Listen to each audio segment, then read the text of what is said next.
Hey guys, it's time to individualize your single player gaming experience with the MTU and the June video roundup. Let's just get straight into it.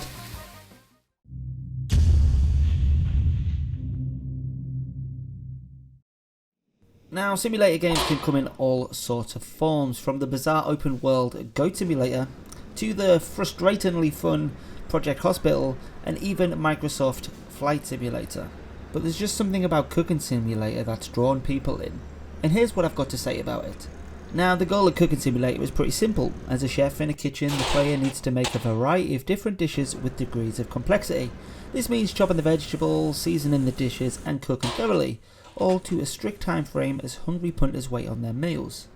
But doing this with time and precision is easier said than done. Cooking Simulator misses the absolute minefield that is Surgeon Simulator, but it still relies on the game and world's inability to truly match the complexity of cooking in a realistic manner. This isn't Cooker Mama, or the cartoonish co-op fun Overcooked, and instead Cooking Simulator finds plenty of comedy in players attempting to become celebrity chefs without the required dexterity. How can the MTU help, I hear you ask? Well, in fact, it's got 20 unique cheats and premium training codes, including hardcore codes for those gamers that find the game a bit too easy. You crazy hooligans, you. It's got codes such as increasing your fame, increasing your XP, stopping the timer, or if you're one of those hardcore hooligans, resetting your cash to 0, resetting your cooking points to 0, or skill points to 0. Now, I can't be the only one thinking Playway needs to make this game in VR, right? It's time to relive the pioneering spirit of the golden age of Steam by establishing your own railroad empire across 19th century North America. Now, you begin your career as an ambitious employee of a 19th century railroad company in the golden age of Steam. You gotta manage the business by obeying the directions of your bosses. Build railroads, tunnels and bridges to towns and cities old and new, and decide how to use the railroad to best advantage of the company.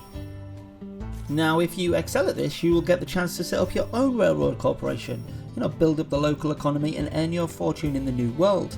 In order to be the very best, you must involve yourself in every aspect of your railroad empire, making new investment decisions, lobbying politicians, managing the global resource of your business empire, and constantly looking over your shoulder at the competition. Only 4 codes on the MTU, I hear you say? Well, there are 4 very powerful codes with no train agent, instant research, and get money on negative transactions. These things are really going to help boost your economy and boost your Tycoon experience.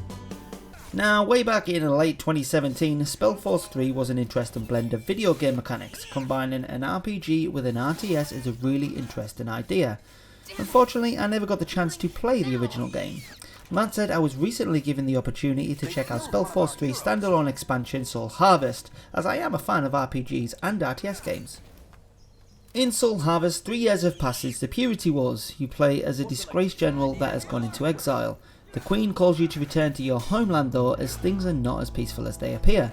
The dwarves are fighting among themselves, putting their realm in danger. A cult of dark elves are also harvesting souls for an unknown reason, and you must gather your allies together in order to try and prevent a catastrophe that threatens the world. Now, overall I had fun with Soul Harvest despite not playing the original Spellforce 3, but what initially intrigued me was a combination of an RPG and RTS. Despite being 2 distinct genres, they work surprisingly well together. Now, the MTU really helped me out on my road to collect souls. Things like double gold, quadruple gold, infinite resources and tenfold gold all helping towards my economy, and all my units having god mode or being able to recruit somebody instantly was a real pleasure to behold. All in all, the MTU has 10 premium cheats and training codes to help you along your way. Now, Rescue HQ Tycoon was actually a pretty amazing game. Although at first I felt it needed to have a bit more of a tutorial in regards to quick keys, or even explaining that the names of vans etc are in some kind of Morse code. Well, at least to me, I have no idea in regards to fire engine names and all that jazz. So I wasted a lot of my first few hours being annoyed and angry at the game. Yet when it clicked and I finally got to grips, I could probably not even say a bad word about it. It's an amazing little game with loads of gameplay options and time. And if it was up to me, this game would be getting 5 out of 5 stars.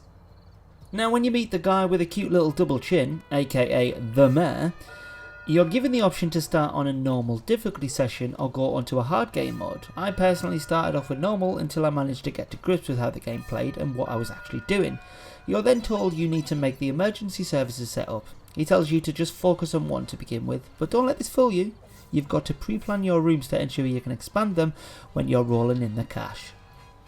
Now the mayor sticks around with you for around 5 weeks of game time, popping his head usually when you're just about to answer a dispatch or when you're waiting to do something other than listen to his ramblings, and then he finally leaves you to freestyle the game how you please. Now the MTU has 16 cheats and premium training codes. Now what I would recommend is starting the game first, at least till the mayor goes away, to get to grips with it and then start utilising them. Things like adding funds and reputation early on are just going to ruin the game for you. And if things do get too easy, you also have the hardcore options where you can minus on your rank or your funds. Guys, thoroughly enjoyed this game, please check it out and give it a go. Now the latest content-sized strategy game from Creative Assembly blends the hard graft of empire management with some pleasantly placed personality politics. Now it's definitely a game of two halves. On the one hand there's the relatively leisurely business of running your kingdom, where you take turns with opponents, rather AI or human, to move stacks of soldiers around. Adjust tax rates with one eye on your population's content and levels, and build facilities such as schools and garrisons. And on the other, there are the battles, where hundreds of individually animated warriors clash on delightful miniaturized plains and hillsides. Now with positioning, troop morale and terrain all being vital factors, these scraps represent total war at its most testing and exhilarating, though you may want to delegate to the AI when the odds are firmly in your favour. They are also a feast for the eyes and ears, as spearmen dig their heels in against cavalry and skirmishers erupt from long grass to catch archers unawares. The battles are rivaled, however, by the game's cast of opposing rulers and minions, each a volatile mixture of skills and traits. Now the MTU has 20 unique cheats and premium training codes, things like adding skill points, adding experience, healing your units and god mode, and for those hardcore gamers, check this one out guys, you can actually age your troops. That's just amazing. Guys, I've been steady, and as always, you guys have been awesome. Don't forget to smash the like button if you liked the video, or dislike if you didn't. If you didn't like it though, let us know in the comments below why, and then we aim to change that. Don't forget, if you're not already, subscribe for more and hit that bell for instant notifications. And I will see you guys in the next video roundup. Ciao!